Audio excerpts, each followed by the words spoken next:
ফাতিমা তো জোরার করে একটানা 1 মাস পর্যন্ত খাবার নাই, রান্না বান্না ঘরে চলে না।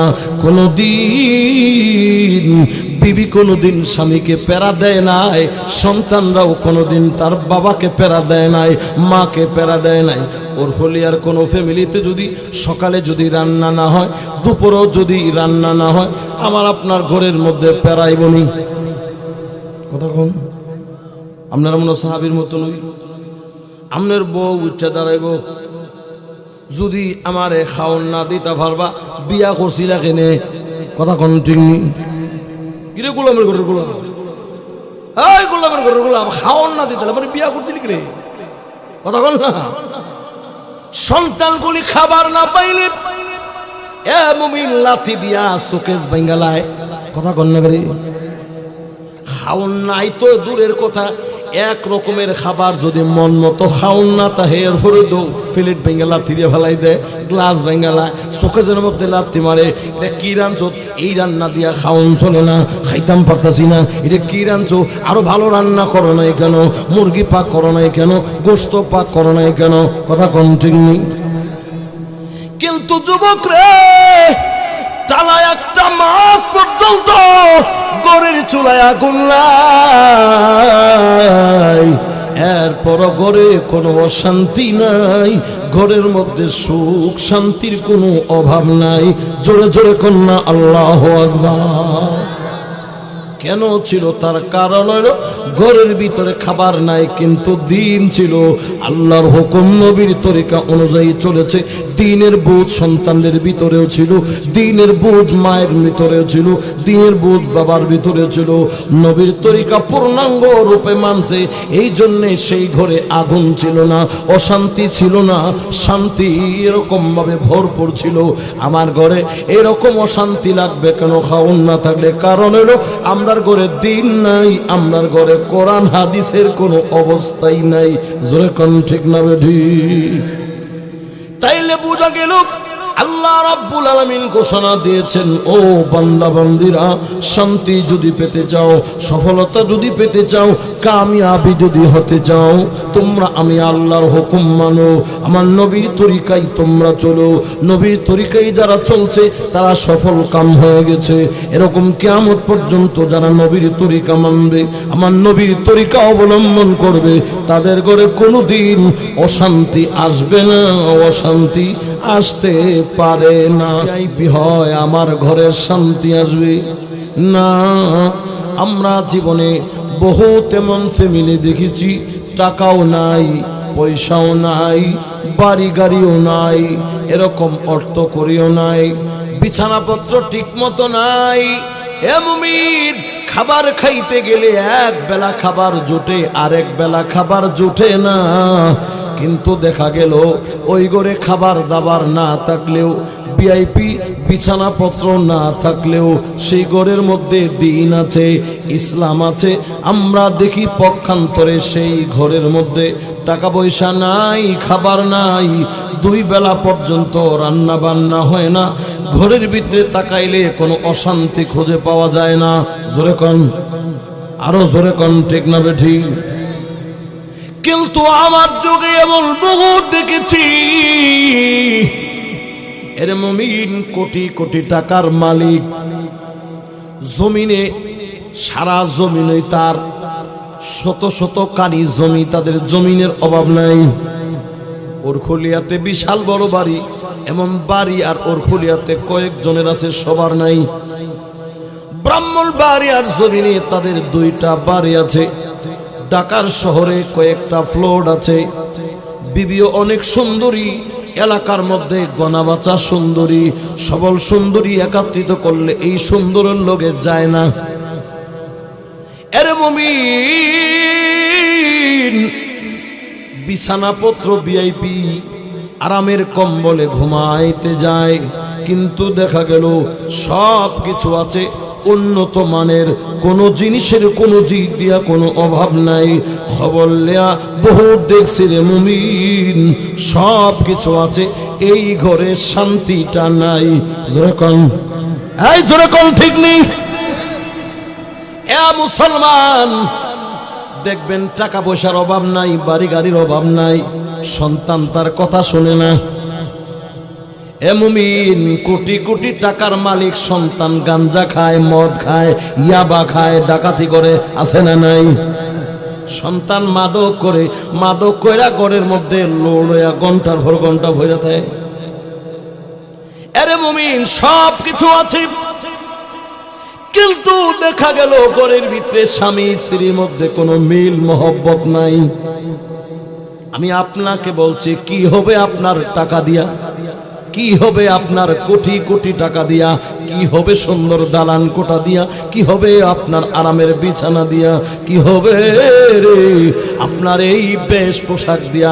যদি আপনার ঘরে বিবি এবং স্বামীর যদি মিল না থাকে, বিবি যদি স্বামীর কথা কমন না মানে, এই টাকার কোনো দাম নাই, এই টাকার কোনো মূল্য নাই। এর মুমিন, সন্তান যদি বাবারে কমন না মানে, এই টাকা পয়সার কোনো দাম নাই।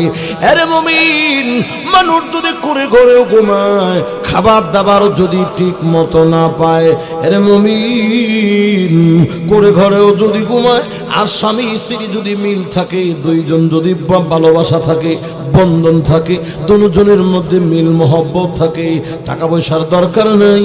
মুমিন, করে ঘরে ঘুমায়াও তাদের ঘরে শান্তির অভাব নাই। জোরে কোন ঠিক না ঠিক? লক্ষ্য করেন সাহাবায়ে কেরামের দিকে। মুমিন, আল্লাহর নবীর কন্যা ফাতিমাতু যোহরা রাদিয়াল্লাহু তাআলা আনহা। এর মুমিন, মনোযোগ দিয়ে শুনবেন। ইতিহাসের কিতাবে আপনি লক্ষ্য করে দেখবেন, আমরা ইতিহাসের কিতাবে দেখেছি। এর মুমিন, তারিখুল ইসলাম, তারিখে মিল্লাত, এরকম ইতিহাসের বহুত কিতাব আছে। এই কিতাবের মধ্যে খুললে দেখা যায় আমার নবীর দুলালী ফাতিমাতু যোহরা রাদিয়াল্লাহু তাআলা আনহা, যার স্বামী ছিল হযরতে আলী রাদিয়াল্লাহু তাআলা আনহু, দুইটা সন্তান ছিল, হাসান এবং হুসাইন। আল্লাহর জগতে শ্রেষ্ঠ মানুষদের মধ্যে তারা হইল কয়েকজন শ্রেষ্ঠ। ঠিক নেই? আরো জোরে কোন ঠিক নেই? আরে মুমিন, ফাতিমাতু যোহরা ছিলেন আল্লাহর জান্নাতের কোটি কোটি মহিলাদের সর্দারনী, যার ব্যাপারে ঘোষণা করা হয়েছে ফাতিমাতু সাইয়্যিদাতুল নিসাই আহলিল জান্নাহ। আমার ফাতিমা হলো আল্লাহর জান্নাতের কোটি কোটি মহিলাদের সর্দারনী। এর মুমিন, আল্লাহ নবী হযরত আলী রাদিয়াল্লাহু তাআলা আনহুর ব্যাপারে বলছে, আনা মদিনাতুল ইলমি ওয়া আলিয়ুন বাবুহা, আমি হইলাম মদিনার ইলম, আর মদিনার ইলমের শহরের এরকম ভাবে ও আলিয়ুন বাবুহা, সেই শহরের ঘরের দরজা হলো আমার আলী। জোরে কোন সুবহানাল্লাহ। খুলাফায়ে রাশিদিনের মধ্যে উল্লেখযোগ্য একজন সাহাবী, যাকে আল্লাহ রাব্বুল আলামিন আসাদুল্লাহিল গালিব বলেছেন, কাফেরদের বিরুদ্ধে আল্লাহ যাকে বাঘ বলেছেন, তিনি ছিলেন হযরতে আলী রাদিয়াল্লাহু তাআলা আনহু।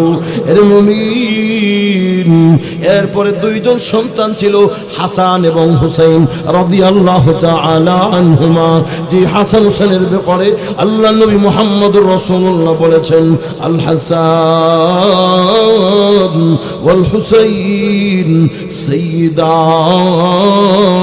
শাবাবি আহলিল জান্নাহ।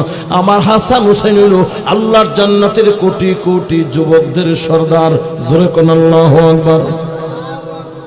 আরে মুমিন, যেই ফ্যামিলিতে ফাতিমাতু যোহরা কোটি কোটি মহিলাদের সর্দারনী, যেই ফ্যামিলিতে কোটি কোটি যুবকদের সর্দার হাসান হুসাইন, যেই ফ্যামিলিতে হযরত আলী রাদিয়াল্লাহু তাআলা আনহুকে আল্লাহ নবী বলছেন, আমার আলী হইল কাফেরদের বিরুদ্ধে আল্লাহ যাকে ভাগ বানায়া পাঠাইছে, শেরে খোদা আলী।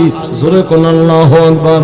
এর মুমিন, কিতাব খুললে পাওয়া যায়, ইতিহাসের কিতাবে লেখে, সেই ফাতিমাতু যোহরার করে একটানা একটা মাস পর্যন্ত চুলার মধ্যে কোনোদিন আগুন জ্বলে নাই। এই তোরা কোন আল্লাহু আকবার। এরে উরখলিয়ার মুমিন, যেই ফাতিমাতু যোহরা আল্লাহর জান্নাতের কোটি কোটি মহিলাদের সর্দারনি হবে, যে হাসান হুসাইন আল্লাহর কোটি কোটি যুবকদের সর্দার। এই ঘরে একটানা 1 মাস পর্যন্ত 30 দিন পর্যন্ত কোনো খাবার নাই, চুলার মধ্যে আগুন ধরে না মুসলমান। এরপরও ঘরে কোনো অশান্তি নাই, ঘরে শান্তির কোনো অভাব নাই। অথচ হাসান হুসাইন রাদিয়াল্লাহু তাআলা আনহুমা ঘরে গিয়া বলতেন, মা গো, ও মা, পেটের ক্ষুধা সইতে পারি না, ও মা, ঘরে কোনো খাবার আসেনি গো মা।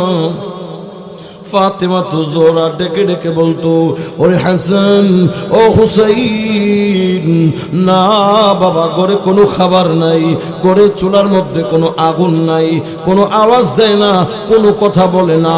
ডাক দিয়া বলে, মা গো, যেই খোদা পেটে আছে আর সইতে পারি না, মাগো আর দেরি কইর না, আমাদেরকে নানাজির দরবারে নিয়ে চলো। জোরে কোন আল্লাহু আকবার। মা, যদি নানাজির কাছে যাই গো, নানাজির কাছে গেলে হয়তো কিছু খাবারের ব্যবস্থা আমাদের জন্য হবে। ফাতেমা জোহরা রাদিয়াল্লাহু তাআলা আনহা এরকম ভাবে 2টা সন্তানকে নিয়ে নবী মুহাম্মদ রাসূলুল্লাহর দরবারে দৌড় দিয়েছে। হযরত হাসান হুসাইন যখন নানাজির দরবারে গেছে, ডাক দিয়া বলে, মা গো, ও মা, নানাজির নোরানি চেহারা তখন দেখছি গো মা, আল্লাহর কসম, আমাদের পেটে যে ক্ষুধা ছিল কোনো ক্ষুধা নাই, সব ক্ষুধা আমাদের নিবারণ হয়ে গেছে। আরো আস্তে কোন আল্লাহু আকবার। বেশি জোরে কইলে মহিলারা যদি শুনলে অসুবিধা আছে? অসুবিধা আসেনি নাকি? জোরে সুবহানাল্লাহ কইলে আপনার রুহুল্লাহ পুলিশ হয়ে পড়ে, পুলিশ হয়ে। মুমিন, আমি যেই কথাটা বোঝানো মাকসাদ ছিল আপনাদেরকে, মুসলমান, ফাতেমা তো জোরার করে একটানা 1 মাস পর্যন্ত খাবার নাই, রান্না বান্না ঘরে চলে না কোনদিন। বিবি কোনদিন স্বামীকে প্যারা দেয় নাই, সন্তানরাও কোনদিন তার বাবাকে প্যারা দেয় নাই, মাকে প্যারা দেয় নাই। ওর ফলে আর কোনো ফ্যামিলিতে যদি সকালে যদি রান্না না হয়, দুপুরেও যদি রান্না না হয়, আমার আপনার ঘরের মধ্যে প্যারাইবনি। কথা কম, আপনারা মনে সাহাবীর মতো নই। আপনার বউ উচ্চা দাঁড়াইব, যদি আমারে খাওন না দিতা পারবা, বিয়া করছিলা কেনে? কথা কোন ঠিক নেই। কিরে গোলামের ঘরের গোলাম, এই গোলামের ঘরের গোলাম, খাওন না দিতে মানে বিয়া করছিলি কিরে? কথা বল না। সন্তানগুলি খাবার না পাইলে এ মুমিন লাথি দিয়া শোকেস বেঙ্গালায়। কথা কন না করে। খাওন নাই তো দূরের কথা, এক রকমের খাবার যদি মন মতো খাওন না, তা হের ফরে দো প্লেট ভেঙে লাথি দিয়ে ফেলাই দেয়, গ্লাস ভেঙালায়, শোকেজের মধ্যে লাথি মারে। এটা কি রাঁধছো? এই রান্না দিয়া খাওন চলে না, খাইতাম পারতাছি না। এটা কি রাঁধছো? আরো ভালো রান্না করো নাই কেন? মুরগি পাক করো নাই কেন? গোস্ত পাক করো নাই কেন? কথা কোন ঠিক নেই। কিন্তু যুবক রে, টানা 1 মাস পর্যন্ত ঘরের চুলায় আগুন নাই, এরপর ঘরে কোনো অশান্তি নাই, ঘরের মধ্যে সুখ শান্তির কোনো অভাব নাই। জোরে জোরে কন্যা আল্লাহু আকবার। কেন ছিল? তার কারণ হলো ঘরের ভিতরে খাবার নাই, কিন্তু দিন ছিল, আল্লাহর হুকুম নবীর তরিকা অনুযায়ী চলেছে। দিনের বোঝ সন্তানদের ভিতরেও ছিল, দিনের বোঝ মায়ের ভিতরেও ছিল, দিনের বোঝ বাবার ভিতরেও ছিল। নবীর তরিকা পূর্ণাঙ্গ রূপে মানছে, এই জন্যে সেই ঘরে আগুন ছিল না, অশান্তি ছিল না, শান্তি এরকম ভাবে ভরপুর ছিল। আমার ঘরে এরকম অশান্তি লাগবে কেন খাওন না থাকলে? কারণ হলো আমরার ঘরে দিন নাই, আমরার ঘরে কোরআন হাদিসের কোনো অবস্থাই নাই। জোরে কোন ঠিক না বেঠি? তাইলে বোঝা গেল আল্লাহ রাব্বুল আলামিন ঘোষণা দিয়েছেন, ও বান্দা বান্দীরা, শান্তি যদি পেতে চাও, সফলতা যদি পেতে চাও, কামিয়াবি যদি হতে চাও, তোমরা আমি আল্লাহর হুকুম মানো, আমার নবীর তরিকায় তোমরা চলো। নবীর তরিকায় যারা চলছে তারা সফল কাম হয়ে গেছে।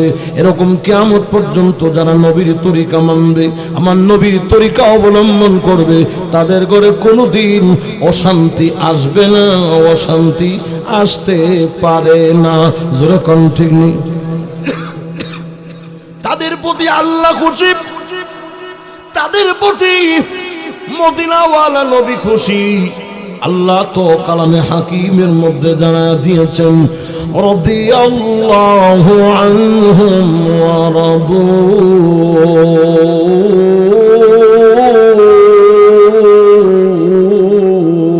আনহু যালিকা লিমান খাশিয়া রাব্বাহ।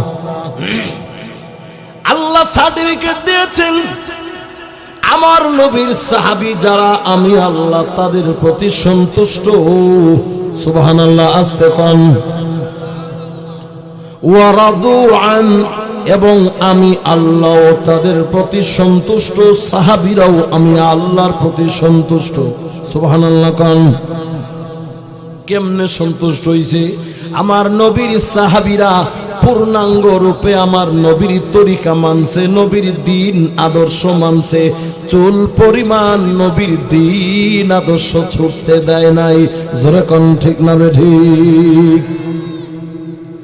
আসলে জন্য আমার মহান পরওয়ারদিগারে আলম এই সাহাবায়ে কেরামের পদাঙ্ক অনুসরণ করবার জন্য আল্লাহ আমাদেরকে ঘোষণা দিয়েছেন।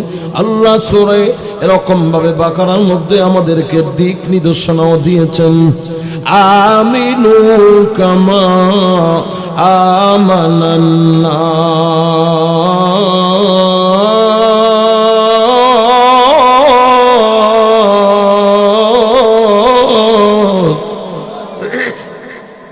আল্লাহ রাব্বুল আলামিন বলেন, তোমরা ঈমান আনো কামা আমানান নাস, ওই মানুষগুলির মতো।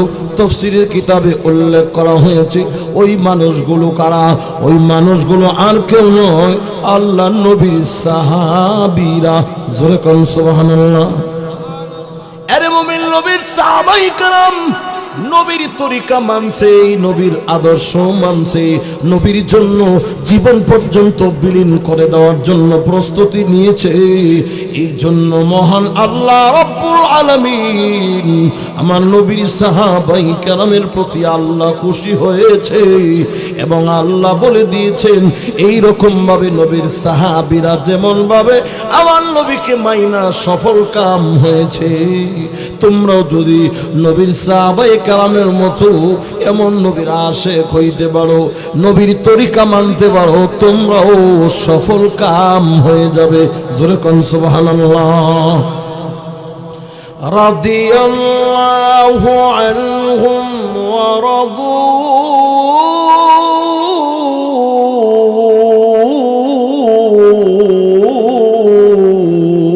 আনহু যালিকা লিমান খাশিয়া রাব্বাহ। আল্লাহ রাব্বুল আলামিন বলেন, আমার সাহাবায়ে কেরামের প্রতি আমি আল্লাহ খুশি, তারাও আমি আল্লাহর প্রতি খুশি। কেমনে খুশি? আমি আল্লাহর দ্বীন মানছে, নবীর তরিকা মানছে, এই জন্য আমি আল্লাহ তাদেরকে সফলতা করে দিয়েছি। আল্লাহ রাব্বুল আলামিন তার কালামের মধ্যে বলেন, ওয়া মাইয়ুতিইল্লাহা ওয়া রাসূলাহু ফাকাদ ফাযা ফাওজান আযীমা।